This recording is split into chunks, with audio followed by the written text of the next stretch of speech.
Warning: this episode contains uses of very strong opinions, firsthand observations, and lived experiences. We believe that faith doesn't end when the service does. We're not here to attack the church. We're here to strengthen the church by strengthening people. Every conversation is guided by scripture, grounded in truth, and aimed at healing, not division. Because after church, life happens.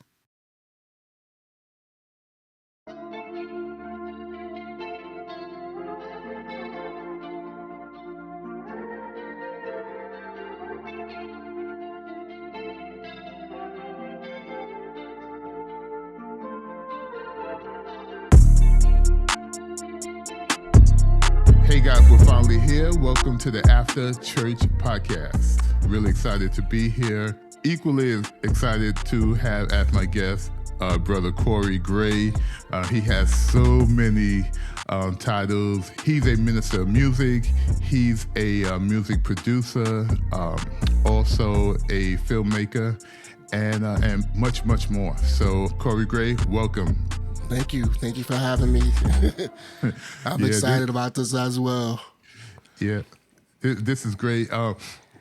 Those of you who don't know, I've known Corey for quite a long time, and he's just a great young man. I watched him grow up as a musician. I watched him become a filmmaker. I worked on one of his films with him. I think he does one every 1 or 2 years. It's a big undertaking, so yeah, you guys could check it out. It's a Christmas special, at least one of them, and you'll see the various specials that he does throughout the year. So, Corey, if you don't mind me to ask you, put you on the spot. I talked about where you are now, but, tell me a little bit about what got you here, being a musician and growing up in the church. Let the people know who you are. Okay. No one ever asked me that, so... I don't know, I guess in childhood, growing up in church, of course, and just listening to music and just loving the music, not being able to play it at the time, but just enjoying it, hearing especially different organists will come through. And I just fell in love with music, and it didn't even matter if it was church music, just music in general, because that's basically how I started. My mother bought me a keyboard, and I would just listen to the radio and try to mimic whatever bass line I'm hearing. So that's how it's just started. So I just learned it, and then learned to put the chords with the bass line, and that's it. And I think for me, growing up at the church, we've been to the same church. That's right. So growing up at the same church, everybody wanted to play the drums. So it was like, and then we would get special organists for the anniversaries.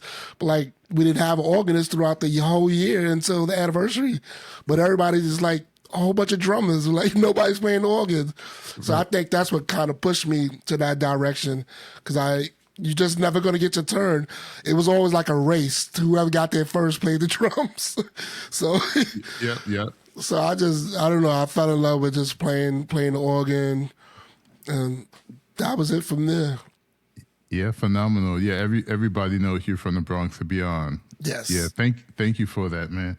Oh, you know what? And I'm self-taught, so I never got lessons. I just mimic whatever I heard on the radio, whether it was gospel or rap, hip hop back in the days, or had the deep bass lines. So I just was mimicking it. That's it. Yeah, that I remember that. Yeah, you're self-taught, not even one lesson, and you took it from there. And one day I remember because I think Lee Daniels encouraged you to play, or to get up on I think it was the piano or the organ at one time, and you were just there and have it left ever since. Yeah. Yeah, nice. Yes, sir. I want to talk about what inspired the After Church podcast. We went through a pandemic. It was pretty bad. We lost a lot of people. A lot of people got sick. But one of the things that happened was publicly we were encouraged and sometimes forced not to be in public. and that included public gatherings. I think it was like no more of like 10 people. So that didn't work for, obviously that did work for, local churches, particularly the black churches. You know how we are. We like to get together, praise and worship and, and preach. And then afterward we go out, many of us go out to eat. And, that wasn't happening. But one other thing happened during the pandemic was, at least for me, I could at least speak for myself, was that even though, most people go to church, they want to find God, they end up going to a church and, there's just a feeling every time you go through the doors. And I think that's great for all of us. But during the pandemic, I think one thing I learned is that I was able to know that God is everywhere. The Bible talks about God being omnipotent, omnipresent. He's everywhere. So when I was home, I was like, I got to tap into this because, we're not at church. And, I got to be able to feel him, which I do, but not only feel him, but recognize him. Because you could feel him all the time. Whether or not you recognize him only when you go to church, that's different. So, so that is one of the reasons why I want to create the After Church podcast. I wanted a community for, people who don't necessarily go through the four doors every Sunday, every day on a regular basis, but they still want to recognize God and come together as a community, even if it's like online or, or we meet in the park or we meet after church. And and another reason for that is as a black church community, I believe it's important for us to have conversations after the preaching, because a lot of times, we have all the preparation for Saturday, and we'll go to church. We'll make it there Sunday morning. We'll do the whole thing and emotionalism and get a good word and so forth. And then we leave. Then what happens? What happens with that conversation? What happens, the preacher don't preach and, he worked all weekend to get the sermon together. And does that sermon end after the benediction? What are we really doing with what we were giving? So that's another reason the After Church podcast was inspired. There's so many more, and we'll get into it throughout the podcast. I just want to say that. So, okay. Got you. So, thank you. It's a great idea. And I wish you nothing but the best on this, and whatever I can do to help, I'm here. Hey, man, that's why I came to you first, because I watch you on social media, and the information and the questions and the statements that you put out there are very provocative to make people think. And when I say provocative, of course, not in a bad way, in a positive way. It's really to get us to think. And so I said, the first person I got to get as a guest, and I'm going to say guest, and again, I'm hoping, this could continue in some way. I know you have a busy schedule, but definitely this can't be done by myself. So I'm looking for people to contribute in the direction and the support so we could create a stronger community. Right. And I would say one other thing, there are people out there who have gotten turned off by the church for various reasons. And we're going to talk about that. I got a couple of authors I'm trying to get on that I'm working on getting on. And one created a book called Church Hurt. That's a big word, church hurt. Yes, sir. So we, at this point in our lives, we've gone through, as a black community, we've gone through slavery. We've gone through Jim Crow. We've gone through a lot. We can overcome church hurt. And I think by trading policy, well, I would say by trading, things that let's say boundaries that we put in place, or things that we accept and we don't accept, we can be able to deal with church hurt. you can't change anybody, but you could certainly change yourself. Change yourself. Yeah. Also, you will also have to throw out the question, what is church hurt? Because, some people would just throw that word around just because they didn't get their way, Right. or they being held accountable for something. Like, a lot of things is not necessarily church hurt. So you would have to touch that question too to explain what it is, Yeah, and that's a big thing. I thank you for that. We can go into examples of that, because I can tell you even with me, I'll give you an example. Like, I went through what I at the time may have felt it was church hurt, but it's funny how God reveals stuff to you. And like even in the Bible with Nathan, thou art the one. Yes. Yes. Yeah. You will like have sometimes it's you. Sometimes it's you. What you did that to Bathsheba. You wanna point the fingers, and it's Right. easy to just say, "Oh, it's the church." Right. Like, no, sometimes it's you. Yeah. No, it You was just you. want to have your way, and they just didn't allow it. So Right. Suck it up. And also, we also have to remember that the church ain't here for everything. They have their mission, and sometimes Yes. you have your mission too. And Yes. listen, that's why I'm here. I'm Right, not right. I'm not in the pulpit like doing this podcast. Yes. When on Sunday morning I'm not doing the podcast. The pastor's preaching. At It's 11 not me. o'clock, 11 o'clock. a.m. Yeah, this is Saturday. We're gonna hit a couple of topics. Here's a good topic. We could start out slow. I'll ask you, Corey. We'll kind of bounce it back and forth. So, what do most churchgoers and believers want from church? Interesting question. What do most churchgoers and believers want from church? And of course, we know that churchgoers and believers are very different. And I'm a very specific person. I will talk the difference between a believer in Christ and someone who goes to church. Okay. So, what do most churchgoers and believers want from church? I'm going to start. So, I think most believers honestly want to find, God, find Christ, create a better relationship with God and Christ, and also, strengthen that relationship, and also just get stronger. Like they say, stronger in the Lord. I think they really just want to do that originally. That's the original idea. Without being in church, maybe they feel a sense of disconnection because there's a lot going on. We grew up in the South Bronx, and where we grew up, at some point, in the 70s, 80s, 90s, so forth, it was pretty lit.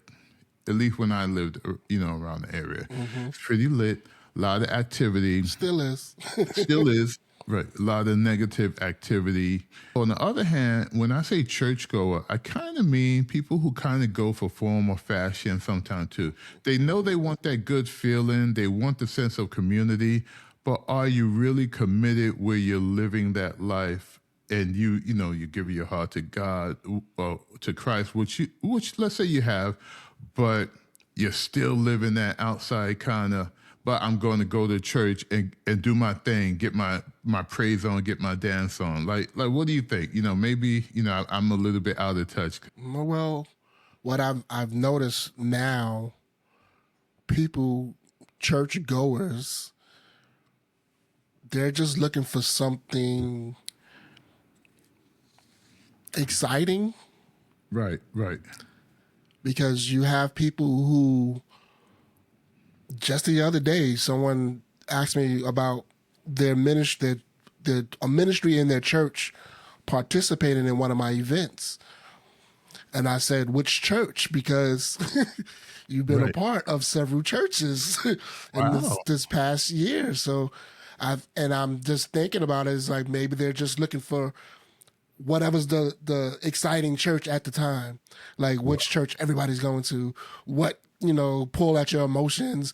What church is shouting all day, Right. and then it's like when that dies out, now you're Right. on to looking for another church. So I would say they're looking for excitement. They're looking for entertainment. Wow. It is a difference between the churchgoers and believers, like you said. Wow, that's deep. So it's like that dopamine kind of social Yes, media thing. yes. You're looking for your social media hit in the church. Yes, How that's dare you? exactly what it is. How That's so dare you? true. That That is is so true. true.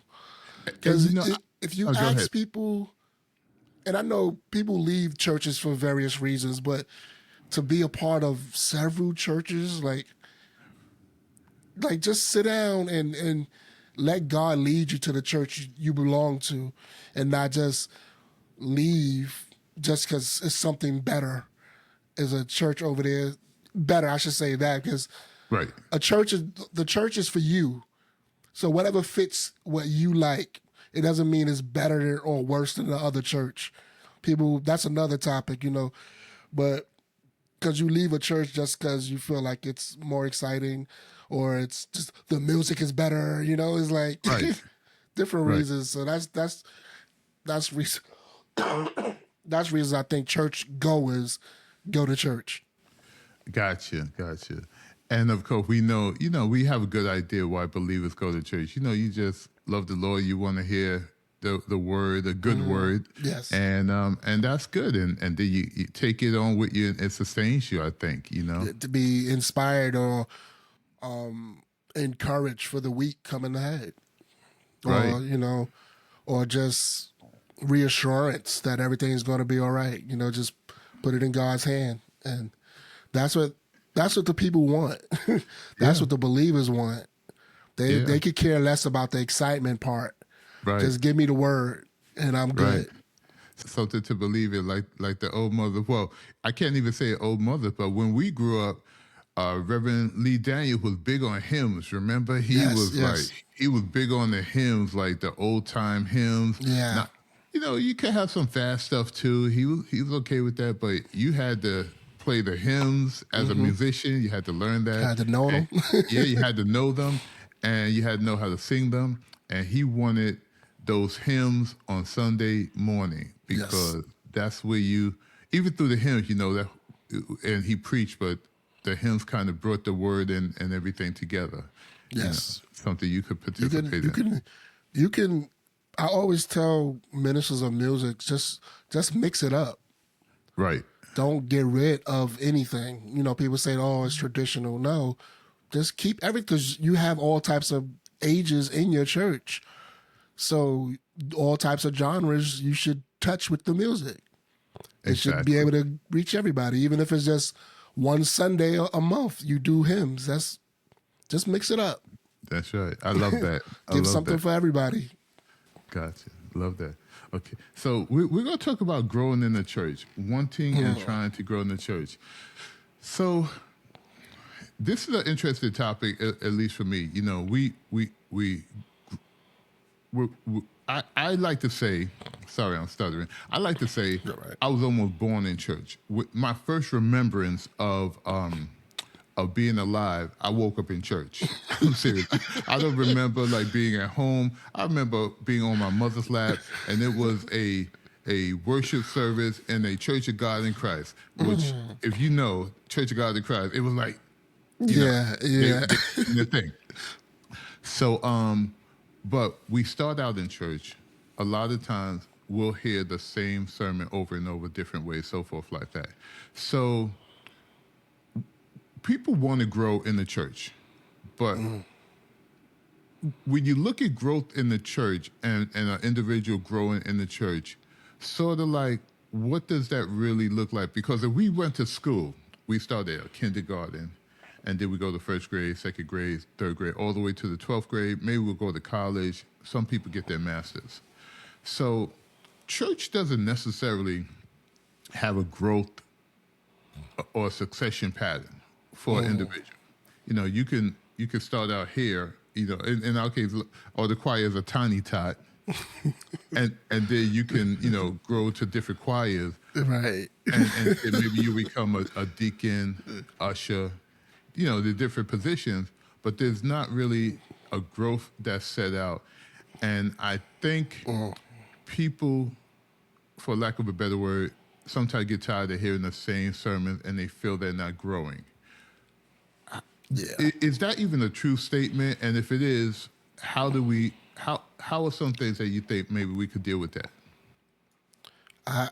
I believe it's a true statement that you can feel stagnant or stuck at a church because some pastors they don't have the ability to take you to, because you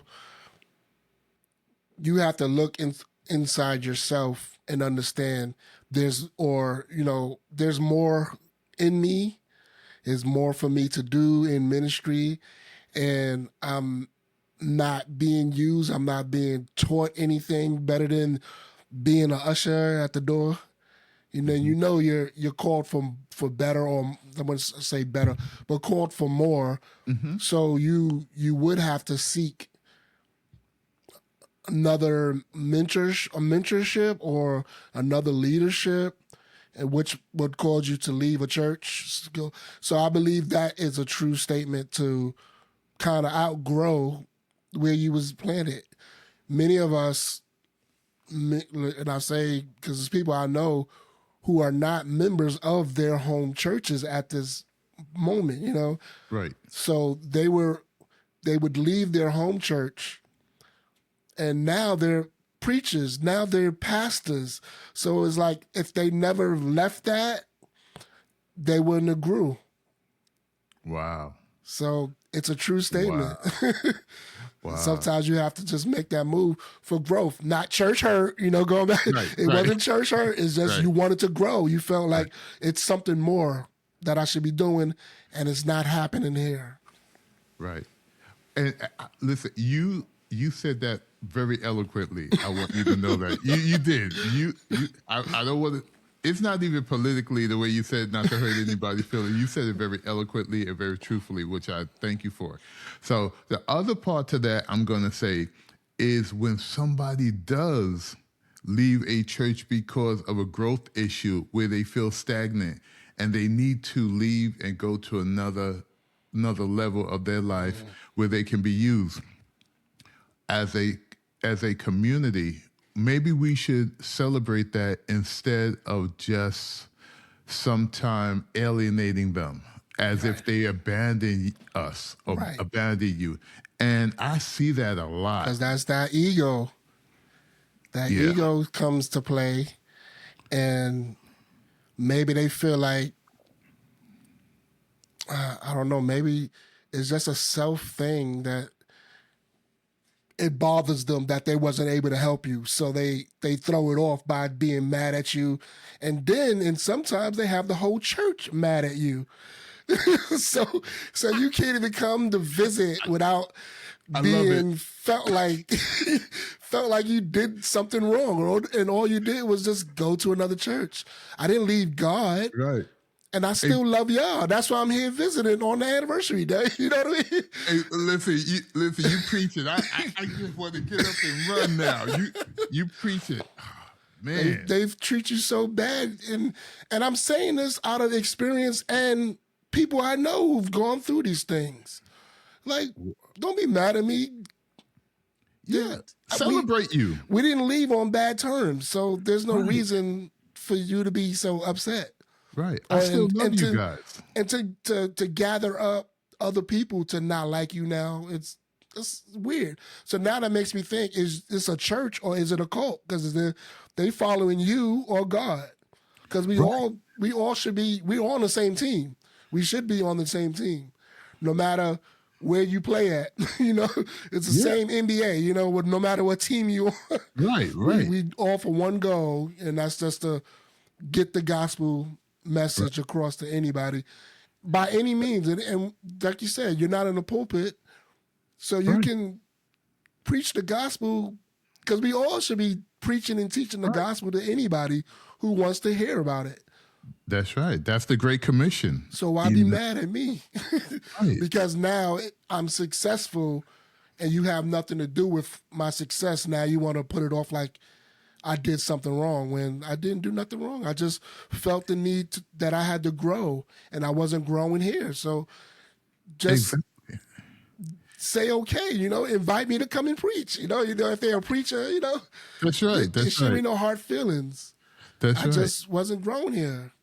That's That's it. right. Yeah, it's not their fault. And, by all accounts and all accords of what they preach, you're doing what they're preaching for you to do. Go out Right. there and spread the gospel.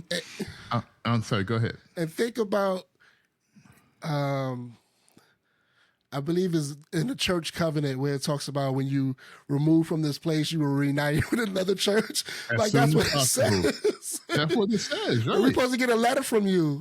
So Right. Right, with my so letter. why give me my letter? So it's like, why say all this and you get mad when people actually leave? That's right. And listen, if you're a Christian, you're supposed to love your enemies. But Right. you know me, I'm not your enemy, so you're not even showing me what you would show your enemy. I'm worse than you're treating me Worse worse than the than your enemy. Man, I can't wait for them to Yes. see this. Listen, Corey, you everybody's a minister, but you definitely minister it because I personally, like, if I say it, I would say that people will hear me because you know my story. I love Right. my church, and that is our the motto of the church. I love my church, and the pastor Frederick Crawford. Great guy, learned a lot from him. I mean, I learned a lot. When they talk about, I was a wretch or whatever, hey, when I came to that church, I came there from Sardis, Okay. and I had my run-ins, and I'm not gonna say church hurt, but you know me, I can be stubborn, a big pig-headed, but I believe right is right, wrong is wrong. Yeah, I wouldn't call it that. You just stand on what you believe in. Yeah, I stand on what I So believe. there's nothing wrong with that. Don't even apologize for that. Yeah, and if you can't agree, you move out the way, and So I was happy. Union Grove has taught me so much, and brought me like really really far. And sometimes I once heard the performance said, in order for, if you're a performer, which we're not performers, but in any case, anyone could wear out their welcome. I do believe that. I want to say that. Yeah. And sometimes you have to leave and to be appreciated, and then come back. The performer kind of said, if you want to encore, you got to leave the stage. So that's the way he put it. And I'm not saying we're performers, but I'm just saying, sometimes your presence can wear, and then you end up kind of going back. But the point is that sometimes I notice when I do go back, it's not that feeling isn't the same. Maybe and I always put it on me. I say maybe it's me. Maybe I'm just at a certain point. But I think as Christians, like even with the prodigal son, if someone leaves, no matter for like 99% of the reason why they left, when they come back, it's okay to welcome them. Welcome them with what you say you believe in. And not that sort of like, Right. You And kind of get and they preach that sermon all the time. yeah, exactly. And then during the service, you shake your neighbor's hand and say welcome, and then you get that every Sunday. So anyway, I don't want to hop and talk about it personally so much, but yeah, I just want to talk about like growth in the church and can we grow? And I think what you're saying is that it's okay to grow and sometime outgrow. It's not an indictment on the leadership that you did something wrong, because we know personally. I could just speak for the Bronx and New York and what I know. I see it on social media all over the country. There's some great black church leadership. Right. And in the Bronx, we got some great black church leadership or church leadership. We don't even say black. Overall, it's good leadership. Harlem, same thing. Same we thing, right. we know some great preachers. Brooklyn, off the chain. Queens, same thing. And we could keep on going, even upstate and so forth. We got a lot of great leadership in the churches that we know. This growth conversation made me think of, how I know we've seen the old movies of different groups, the singing groups, and Right. how when they first started, they had a manager, but then that manager felt themselves that another manager can take them even further. So it's okay for a pastor not to know everything. You know that it's something in that person that I can't take them to where they need to be or where God is trying to take them. So I'm recommending go to this pastor. Because even in the seminary school, I think it's called supervised ministry. So you get to pick a church, they'll recommend different churches you can go to sit under another pastor.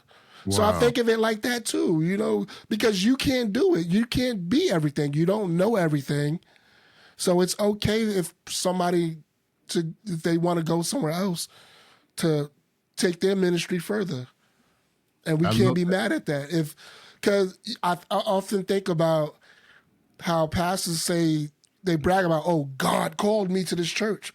Well, then God can call me somewhere else too. Exactly. So we can't be mad at that because you left somewhere too. Right. You left a church too to pastor over here. So Right. it's the same thing. How do we get pastors? Exactly. If that was the case, and people weren't allowed to leave churches under most circumstances, then we would have pastors that At are all. growing and going to other areas that need pastors. Right. And here's the funny thing: other areas need other talents too, besides pastors. Besides the pastor. That's Yeah. true. So that's why we're called to move too. Yep. And when I say called, I want to use that word loosely because I know the Bible really talks about preachers, pastors being called and not a musician and so forth. So I'm not saying that that's another thing with the podcast. I'm trying to stay within the biblical limits. Got you. I am not a biblical scholar. I will slip. My own thoughts and observations can, and this is my disclaimer. My own thoughts and observations can sneak in. So write in if you feel any different. We would love to hear, your, we're even going to have a segment at some point called Last Word, where we could have a pastor come on and set us straight. If we're like, off the beaten path. Now, I would love to have pastors or minister come on and specifically point to the word and say, here's what it really says. But for right now, this is a podcast. It's mostly opinions and observations. Right. And so And know that we both love the church. We're both not love the trying to bash the church. We just speaking from observation of different things that we don't want our churches to be destroyed by.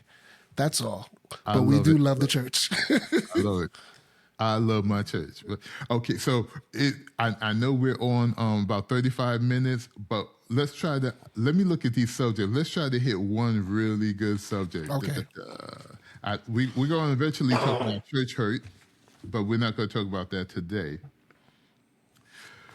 Okay, here's a good subject. What are we not talking more about in church? And here's a couple of discussion points. Finance, budgeting, debt, financial literacy, home ownership, generational wealth, health, entrepreneurship, leadership and politics, and building families. All good ones, all good topics. What would you say is the most pivotal or what would have the most priority in your thought? I could read them again if you like. I think I will put as my number one the family part, building Family families part. again. I think that's the most important because everything else will fall in line once we get our family straight. Wow. We family building, not just weddings, Right, right, we the church love to force everybody to get married so right. quick. Families, covenant, commitment, fatherhood, motherhood, sisterhood, brotherhood. Because we gotten away from what God ordained as family. We want the marriage, we want the kingdom marriage, Right. but with a situationship mindset.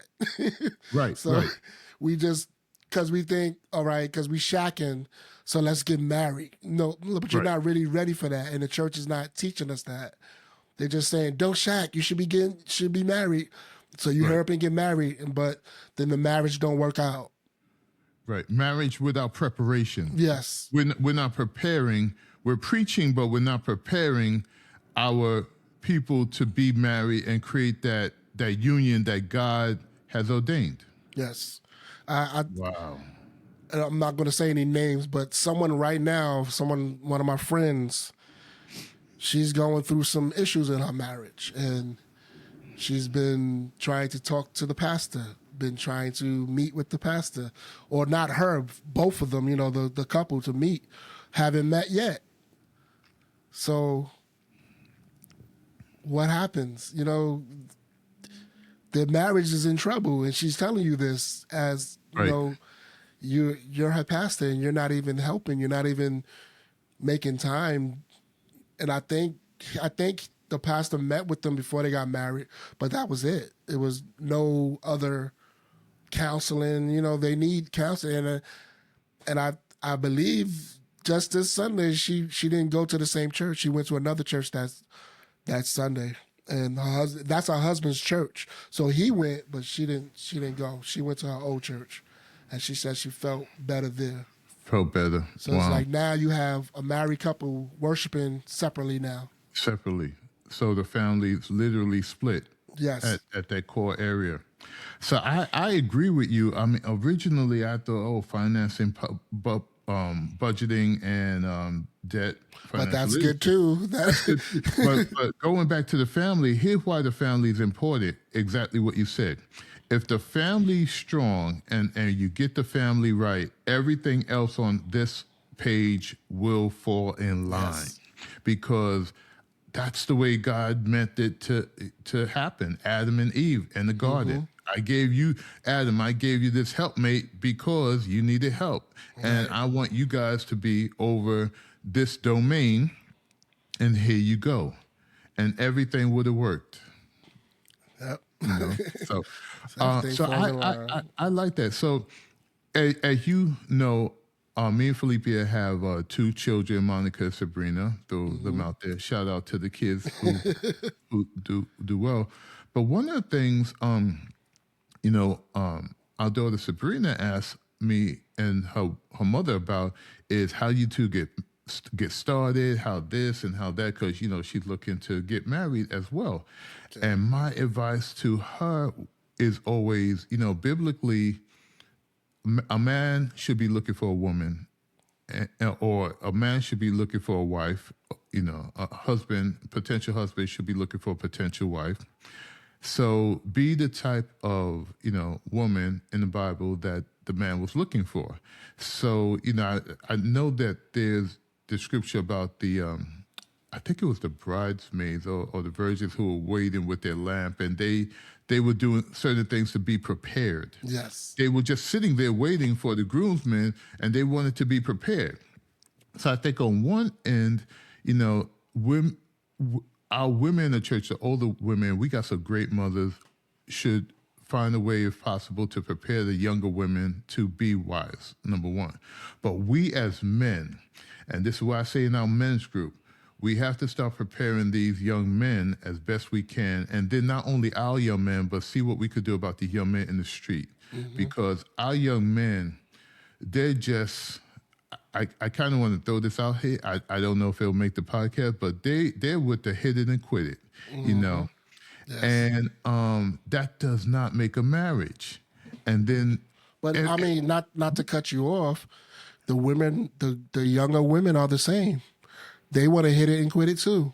Okay, I didn't know that. It's the whole generation. It's yes. Yeah. See, you're much younger than me. I would say, quite. And again, another reason why, I don't want to be like the people who say, "Oh, the Lord spoke to me," but that's why I was drawn towards you, because you've always been connected and knowing what is going on with the younger people. Yeah. That's one thing. It's on both sides. The females want it too. Yeah. So I didn't know that. So I think you're right. If the church can work on the family unit, then everything else is going to fall in line. And that's why I want to say the easiest way to say, oh, the enemy has done what they've done, targeted our families, which, throughout history, our families have always been targeted, from the point where, if you were on public assistance, you couldn't even have a man around. That's right. Right. We've always been targeted. So I would say, yeah, you're right, man. You've been great, Corey. I just want to kind of wrap up. It's going on 42 minutes.